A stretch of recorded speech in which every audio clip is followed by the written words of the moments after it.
Welcome to the Lost Signals Discusses Film and TV. Using the revolutionary Manzur-Mosi Thurlow scale, or MONS, we scrupulously review these art forms with an emphasis on narrative structure. Join us for another entertaining episode.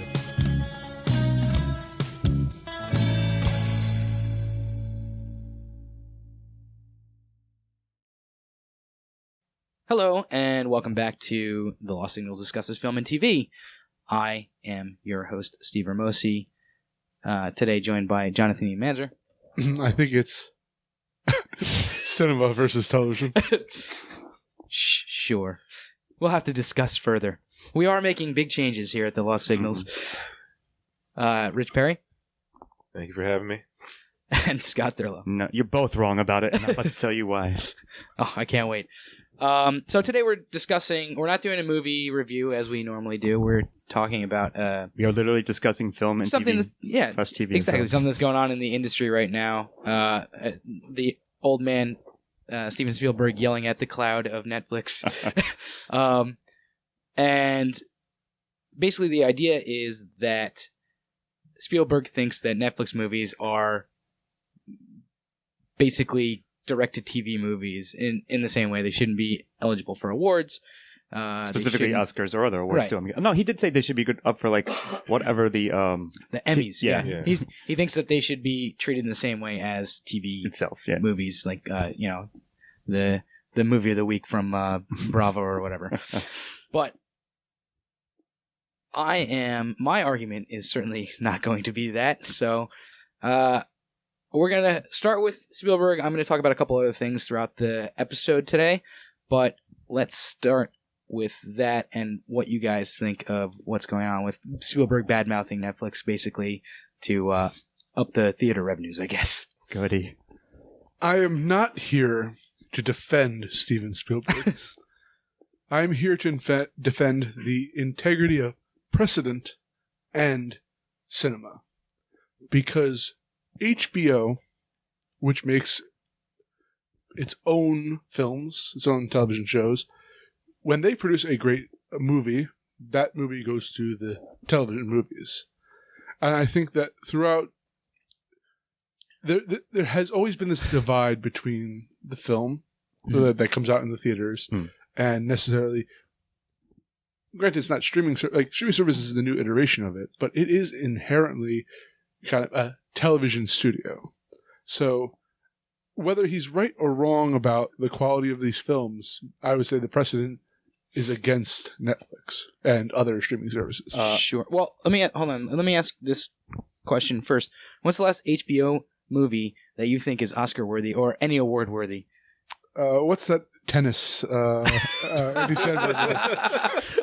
I mean, that was pretty funny. What the hell was that called? 7 Days in Hell? Yeah, 7 Days in Hell, the 7-day tennis match. That was a funny movie.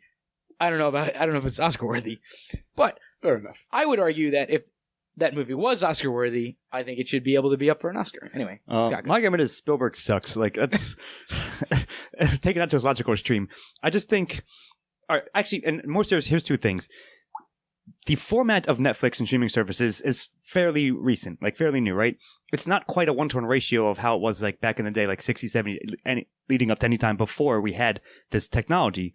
So it's sort of like an emerging like format, if you will. Mm-hmm. So therefore it lies in sort of a gray area now. And I think the old guard, a la Spielberg and those who are of his ilk and of his mindset, of course they're going to argue against it because it's sort of, I feel as if they feel it undermines them as artists or something in some way. It like cheapens the career of being an auteur. Yeah, what I want to know is how is he where is he drawing that line? Like, where is he getting this from? Is it due to the fact that people aren't going through the traditional means of making a film? And does he think that there's like a bar that has to be cleared in order to put it out on theaters that they're not going through, like they're kind of sneaking underneath it with Netflix? Yeah, like where's the measurement? Like, where should we draw the line, like you said? So let me just finish my overall thoughts on it. But I'm of the mindset, and I think Rich and I pretty much agree, and you guys might to an extent, that if something is produced as a film, regardless of wherever it's distributed from, if it's able to be eligible for an Oscar, if it's quality enough, then I think it should be, like, no matter what, there should be no divide, really. If you make a quality piece of work and it's enough, if it's done well enough to warrant a nomination or recognition in such a way, then there should be no difference, to me at least. So, why add the gatekeeper of this needs a theatrical release? Yeah, right? like I said, I get it that, like, it seems as if some people, him and so forth, feel as if it's not as legitimate because it's not distributed through a major motion studio or whatever. But still, that, you know, I think that's like sticking to the past thinking in a sense. Yeah. Well, to be fair, the Post and the Bridge of Lies were masterpieces that would have certainly got the recognition of the awards circuit, if not for the scrappy Netflix and Amazon Prime and all that. Yeah. First of all, Spielberg shat out 2 movies that got nominated for Oscars in the last 3 years, and shouldn't have been. Yeah, Ready Player One ain't that fresh neither. But like, think it'll bet for Oscar this year. Special effects. It might be. Anyway. It might win. Actually, it probably will win a special effects Oscar, anyway. which I'm not mad at. There were great special effects in that movie. Yeah, Suicide Squad can get an Oscar. Yeah, fair enough. But go on. Oscar winner Suicide Squad still rankles my fucking ankles. I wish you'd commented upon that means, but I guess he didn't. So okay, so I'm going to argue, give my argument for Netflix, in that it does, even though you can look at it as a kind of traditional television network, they do a lot of movies, and they range from fantastic movies. Mudbound was great. This one wasn't Netflix, but Beast of No Nation. I thought Beast of No Nation was great. Was another one that was Manchester. that was Amazon. I know, but streaming services. The Big Sick was also phenomenal. Mhm. And they also churn out direct to DVD and VHS releases, such as Adam Sandler's new stuff. Garbage. So it's they do run the gamut It's of kind of a actually being crapshoot. a legitimate movie producers. And here's my biggest thing. If you're going to say that you're the award ceremony that rewards the best movies of the year, a la the Oscars, and what the Oscars says that they do is they give the best movies of the year Oscars. If you say that a certain format can't be in it, It's like because ineligible. then you're not rewarding the best movies of the year. Yeah, he's you're trying rewarding... to sneak in some non-existent fine print. Yeah, exactly. And it's, I don't know, it really bugs me. It's that, irksome. Sure. Yeah, it really bugs me that, like, and somebody else I'm going to talk about shortly as well, Christopher Nolan actually came out on the same side as Spielberg about this, which I'm surprised about and kind of... well, sort of. Like, that. His is an interesting point, so I'll wait till we get to it, but I just feel as if Nolan's point wasn't quite the same as Spielberg's. Right. in a sense. It was slightly different. There was a little different nuance to it, but Goody. So I have one last point, and it's not my own. I believe it might have been the Onions, that wonderful news site. That's where I get my news. They made a great comment that the minute that Steven Spielberg gets a contract from Netflix to produce a movie, he will change his tune. Totally in favor of Netflix being recognized. Of course. And so, like, I guess I'll just build up on a bit more what I was saying, that at first Netflix was just basically a streaming service. They weren't producing any original content, but then they started getting bigger and getting the budget to have have their own shows, have their own movies, like Mudbound. And you were saying, I wanted to address the thing about precedent. Manchester set a precedent because it was, yes, an Amazon movie, but it still was nominated and won an Oscar. so here's the Not difference. for best film, though, but Here's the difference. I know we've brought this up a couple times now. I just want to. I don't Be want. clear. I don't. Yeah, I want to be clear. I don't want to. Represent something that's not actually the case. Those Amazon movies that we're talking about did get prolonged widescreen releases. Okay, I don't. All right, fair theatrical enough. releases. Any movie from Netflix that was nominated for an Oscar also got a theatrical release, but they really just did it in like select cities for like a week. Yeah, but so Mudbound was like released in like New York and Chicago and LA for like a week. But as I recall, again, I'll give you like a funny anecdote, which I believe is true. We heard about when Tommy Wiseau was making The Room. He paid for it to be shown in theaters for whatever, like the minimum amount of time it needs to be shown in order to qualify for an Oscar. Yes. So like Netflix basically did that same thing. But I'm Yes, just saying exactly. that's an arbitrary rule too. You must have been premiered in 2 weeks or a week or whatever the hell it is, and then you're eligible, right? That's in the way, almost like paying your dues type thing Sure. in order to get recognized. I get it, but I'm just saying you can get I around also it. think that Tommy Wiseau is the best thing to set a precedent. I'm just on. saying Sure. the fact that if you have just enough to budget, if you will, to be sure your movie is widely released for whatever arbitrary like time frame that Oscars need it to be, then you can qualify. But that's kind of the difference, right? Like, so Netflix clearly has enough money to give their films theatrical releases if they wanted to. Amazon is playing the game. Netflix has refused to, basically. And I kind of take Netflix's side on this. I don't think that you should have to go pay theaters or, pay for it to be shown. I'm not, and here's the thing. I'm sure somebody's going to comment on this, like, you're fucking wrong about how this works. I'm not exactly sure how it works to, like, get your movie into a theater. To be fair, yes. If they don't want to put their movies in theaters, I don't think they should have to be eligible for an award for the best movie of the year. If you made the best movie of the year, you should be recognized for it, regardless of where it came out. No, I agree. Like you said earlier, if indeed their Oscar tout themselves as recognizing the best artistic achievements in film for the year, then it shouldn't matter, like, however you were released as a film. Exactly. I agree with that. Again, Richard, as you pointed out, yes, you're right, except there's a lot of fine print underneath. Sure. Right. Artistic achievement that has been released in et cetera. Yeah. And is approved by Spielberg as well. So actually, let's, Scott, let me kick to you if you want to talk about Nolan a little bit. Sure. So actually, I was going to let you lead it off, but here's what it was. You had sent us an article about. So his point was, and this is a funny thing for me, because I somewhat agree with him more, that it was about Dunkirk, where Dunkirk was getting a streaming release, except that Nolan himself, who is known as an auteur filmmaker, using various techniques, like, meant for Dunkirk to be shown in theaters in a wide screen so you can get the full effect with the sounds and all that. So he's basically, and the quality of the film, so like, I guess it's, if I recall correctly, it's like digitized, so it's not as crisp or whatever. Mm-hmm. Like, it's not what he meant it to be shown with. So he was upset that people, will get to see it, but they're not getting the experience he meant to provide for them versus being shown in theaters. So, like, I get that point. Like, that's more of like a pretentious artist point, but I kind of, like, agree with it. And I think that, so the article that we were reading addresses that, and actually it's 100% true. Like, if you go see it at, like, a premiere in New York, yes, you're going to see it in the way that he meant it to be seen. But if you go to, down the street to Manville to go see a movie, it's going to be not exactly how he wanted it to be shown anyway. You're going to have, like, a blown speaker in the theater or something that's, like, been blown for the last, like, 2 weeks, and, like, it's just like when you go to, like, a little Joe Schmo theater, it's great to go see a movie in a theater. I love it. But not every movie needs to be seen in a theater.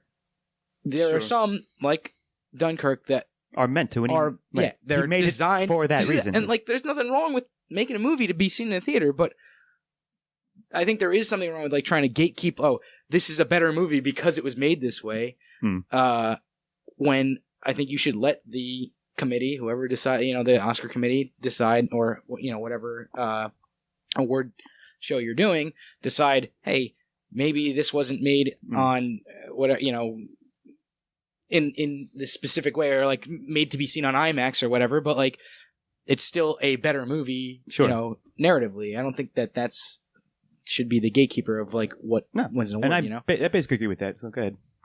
That seems strange that he makes that argument, because it seems like he's taking out an aggression upon something that's not at fault. Right. It's, in a sense, mass media in general that is making... You're absolutely right. It's almost like a person who produces plays in a theater, like, bemoaning something arbitrary for the fact that people don't go out to see plays anymore. Yeah. Like, it just... You're an artist of a different time, unfortunately. I like Dunkirk. We saw it in the IMAX. Right. We saw it the way, unquote, it was meant to be seen, as opposed, according to him. Good, but the thing is, like, I don't think he has a right to blame anyone else aside from the fact that times are changing. Yeah. I mean, I agree with that. That's well said. Like, like I said, I understand where he's coming from as an artist, sure. But again, we've got new, changing, quickly, rapidly turning over mediums and formats now. So, like, of course, and that's going to be true, like you said, regardless of whether or not it's Dunkirk or name any other movie. Like, what if I just see fucking Star Wars? Would he be just as mad as a movie with less spectacle and more substance? Yeah, that's what I mean, right? That's what I'm kind of getting at, Rich. Like, I get his point but that's the point I was going to make also, is that's always going to be the case, regardless of what kind of, whatever movie it was. And like you said, Steve-O, even if I go to the theater, if it's not, like, a high, like, caliber theater, it's still, like, not quite the experience that any director, even in this case him, right, quote unquote, meant it to be. So exactly, yeah. Unless there's, like, a pro running the projector, the theater is in, like, tip top shape. And there's not that many theaters that are like that. Like, you gotta go to, like, the Alamo Draft House in New York, or there's a bunch of them around now, I think. But like, I think the article mentions that one. But yeah. I think there's like almost a vinyl resurgence nowadays of theaters. Of like art house stuff. Yeah. Art house theaters. Which is nice. And like, you know what? I'm all for trying to create a resurgence of theaters, but like, don't like shit on people not going to see a $15 movie every week because, whatever. Like, prices are outrageous. That's why I just got Movie Pass, and it is awesome. By the way, I will give them a shout out. And we are not officially endorsed by them. Steve-O is just a whore. Movie Pass is great for movies. Yes, that's correct. Well, no, I would get paid if I was a whore. Fair enough. But just gonna keep paying yourself, sir. Yeah. Anyway, like, Movie Pass is great, and because it makes me want to go to the theater to see movies again. Like, I am like, shit, I need to get in and see at least a movie a month to pay for my Movie Pass. And not only that, but I love seeing movies in the theater. It was just like, hey, this is getting really goddamn expensive. I don't want to go and spend $15 on a movie and then another $15 on like popcorn and a drink or something like that, So now I can go in. I've already paid my $10 for the month. Go in, watch a movie. I think that creating a resurgence in theaters is great. And I'm for that too. But I don't think you should in general force people to make their movies for theaters. I think you should try to bring people in, not try to like force them in, I mean, let the market decide here in capitalism. Exactly. But I was going to make a funny point, just made me think of this. What if, like, in a hypothetical scenario, a movie theater is showing a Netflix film, but they basically are literally just like project, like they have a computer hooked up, they're just like streaming Netflix itself. Not just paid $15 to go see it, like literally streaming a Netflix movie. Hopefully you're not seeing a streaming video when you're in a movie theater. Like, I just hopefully they got the film. Wait. The buffering is part of the experience. Yeah, exactly. They're like, all right, folks, go take a snack break while I let it buffer. But I think I agree with intermissions in the middle of good films. I think every movie should have a smoke break. It'd be great. Yeah. But either way, like, I mean, I guess. What did we just watch recently at an intermission? I don't remember. There's something that doesn't matter. Doesn't matter. But to the point of this conversation, like, I'm somewhat more on Nolan's side in that one narrow instance of like agreeing with artists who made a piece of art to be viewed at in a certain way. Like, it's in specifically movies here, but I'm not also trying to, like you said, people shouldn't be forced to if they don't want to see it that way. It's their prerogative to make their movies. Yeah.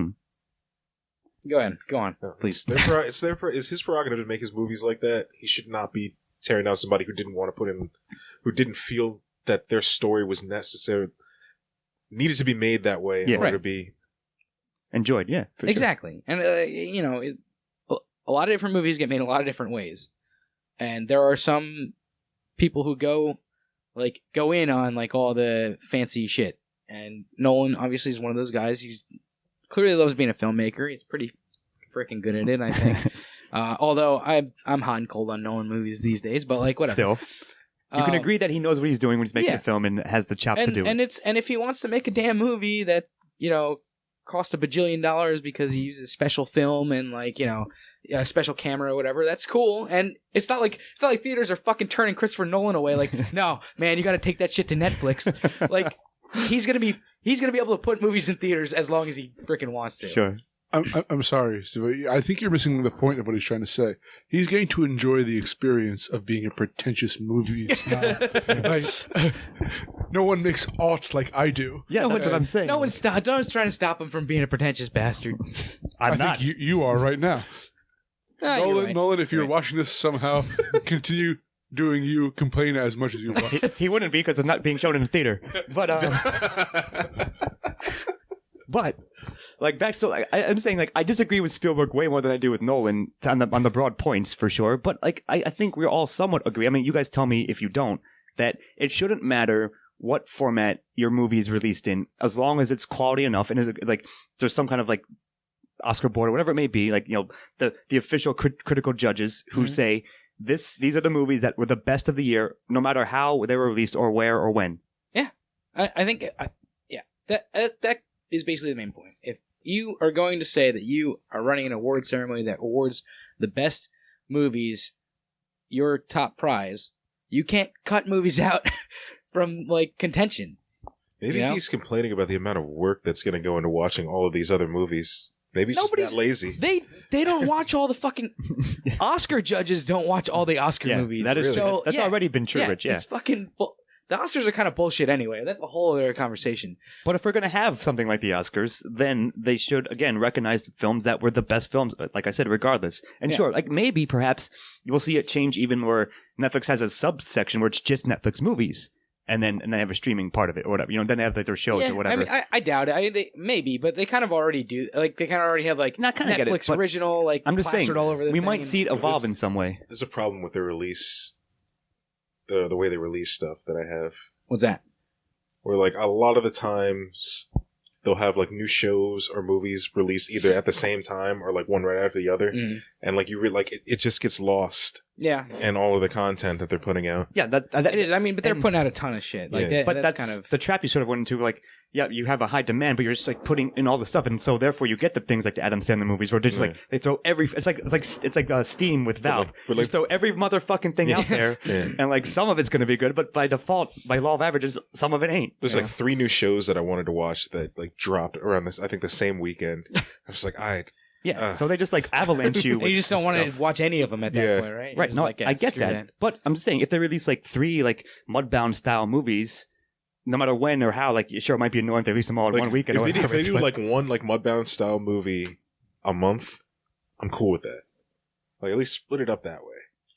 Sure, but I'm just saying, and I'm saying that if you're going to do, like, a movie like of that nature that might ostensibly possibly be an Oscar-style contender movie, then they should be allowed to... I mean, you're not going to get those types of movies all that often. Right. Mudbound is... Maybe not once a month. Mudbound, Beast of No Nation, those are special movies, and, like, they're tough for Netflix to produce stuff like that constantly. It's tough for anyone to produce. Like, the movie industry doesn't produce stuff like that constantly, sure. You know? What are you going to say, No, I was actually going to just kind of discuss the point that Steve just made in that, like, I think it's weird because I think the discussion we're having is in a way that it is Netflix's role to prove the Academy wrong by producing quality work until they get recognized, or like is it the Academy that should be the like Ben?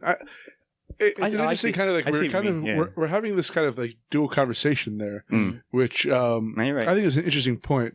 Though, no, I think it's slightly on Netflix to produce a movie that they can't say no to.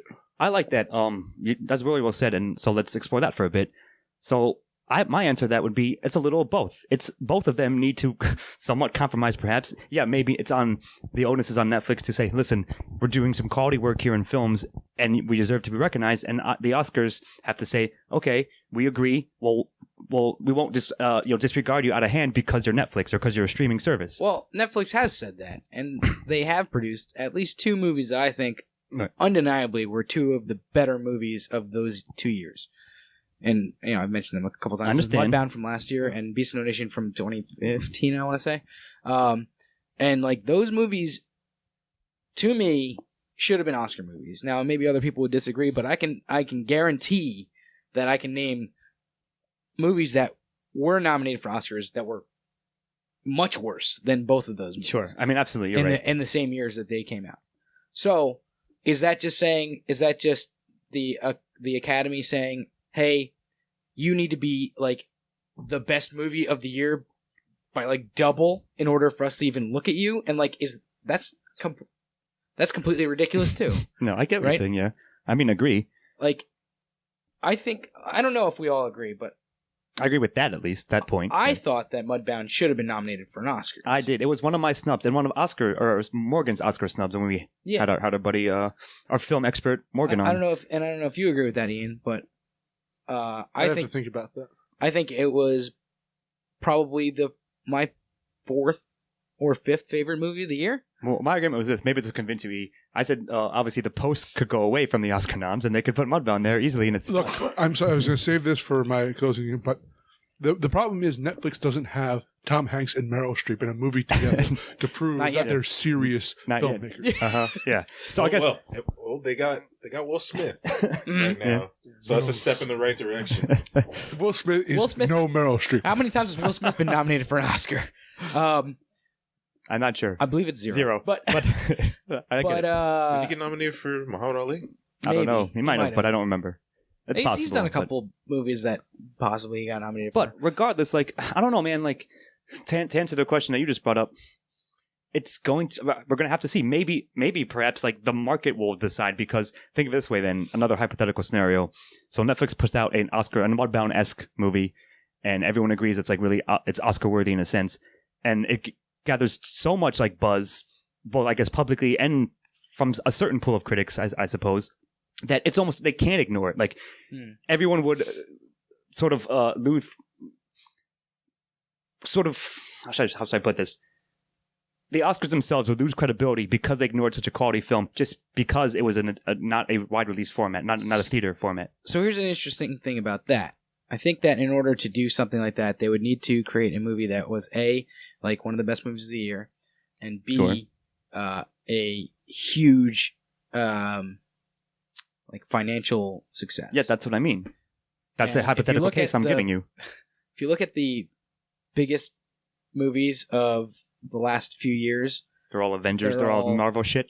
well, yeah, mostly that, Go on. but and a lot of them are just like movies that they're probably fun to watch, but they weren't. Like hardcore dramas or whatever. Yeah, They weren't Call Me By Your they Name or weren't, like, whatever. Academy Yeah. Award material, like Sure. we'll say. And like, that's the thing. Like, audiences, I think that Netflix doing artful or more Meaningful films. yeah, Deeper films, things like that, is big because people might actually watch them on Netflix. If it's like, oh, this movie's been getting a lot of buzz, I'll just watch it instead of having to go out to a theater, pay $15 per ticket, As we said earlier. and watch the Yeah. movie. That's why a lot of people don't watch Shape of Water or like, what have you, like Lady Bird or whatever, is because it's a lot easier to sit on your couch and watch something than go out to a theater. If you're going to go out to Sure. a theater, you kind of want like an event like the Avengers or A spectacle. yeah, exactly, Monopolize. or like the new Star Wars movie or whatever. Like that's why those movies get a lot of asses in the seats, we'll say. Sure. No, I mean, But- you're right, like generally. So I guess, I don't know if we're going to solve this, but I guess I would say that I argue for Netflix or streaming media movies are completely legitimate and should be. There's no reason why they shouldn't be looked at by the Oscar or any like serious film committee, especially the Oscars, I agree. as legit films to be awarded if indeed their quality is high enough. And I did want to bring up one more thing. I had one more Yeah, go item I wanted to talk about before we wrap up. So Cannes Film Festival has said that no Netflix movies can win at the They can't win or they can't be shown at all. They can't show, yeah. So they can't be in the Part of the in festival. film. Yes. So they've already done that. What a bunch of pretentious French fucks. It's- yeah. Just kidding.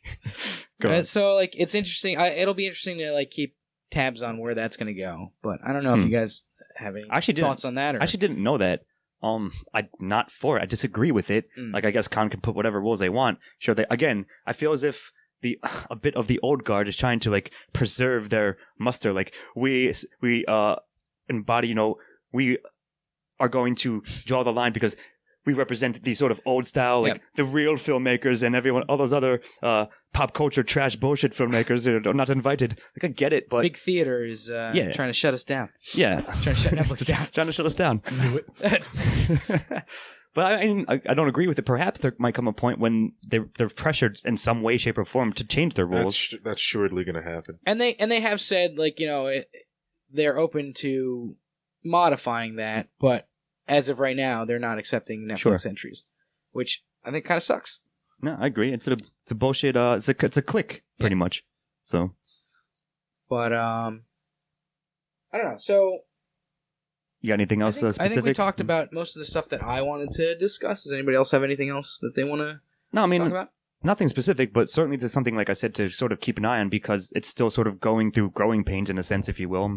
I think we will see some changes in the next couple of years, and based on what comes out, what is released on streaming media, that might indeed, like I said, change something in the sort of set in their stone ways industry. As long as they come out with a movie of quality, I think that the word of mouth and buzz is just going to make them, like, force them to change their... I hope so. Or at least think I about hope so. changing Yeah. their ways. Or I would- Netflix should just start their own award ceremony. They give themselves all the Exclude all films that are made in and theaters. best Netflix movie made by Netflix goes to Netflix. Sure. But no, I mean, I don't have much else. I just think it's an interesting thing. And yeah, it's all started because we happened to come upon Spielberg's, like you said, ranting at clouds, like essentially about it. But I do think it's a relevant and important topic within the industry at large, but there's no answers really to be found per se. I just think I said my opinion on it and where I stand, so. Yeah. Just one last thing. It feels to me like, I think, prescriptive rules, which is how they feel film ought to be. Yeah. Not how it is and not how it's No, you're right. becoming. And it seems... the people who always describe prescriptive rules are always in the wrong... On the wrong side of history. yeah, Yeah. I like that. I agree with that. Well said. I agree. All right. Well, I guess we'll wrap it up here then. This is a cool, interesting discussion. I think that Tell us what you think out there, I guess. we don't do stuff like this very often on this show, and I think maybe we'll do a little bit more of it. We were brainstorming a couple other topics. Yeah, not just recently, reviews. So there's some ideas. So. Yeah, maybe we'll do a little bit more. But thank you for joining us. I don't have any scores to figure out, so that's nice. I give ourselves a 10 in this episode. It was awesome. I have been your... Give ourselves the Netflix Oscar for... Yeah. Yeah. We'll give... The Lost Signals gets the Netflix Oscar. Yeah. I've been your host, Steve Ramosi, joined here by Jonathan E. Manzer. I mean, this conversation is completely pointless because the death of net neutrality will destroy streaming services anyway. Have a good night. Waiting for it. Rich Perry. Hopefully Spielberg doesn't watch this. And Scott. I'm sure he never will, but everyone else shall. See you next time. Spielberg!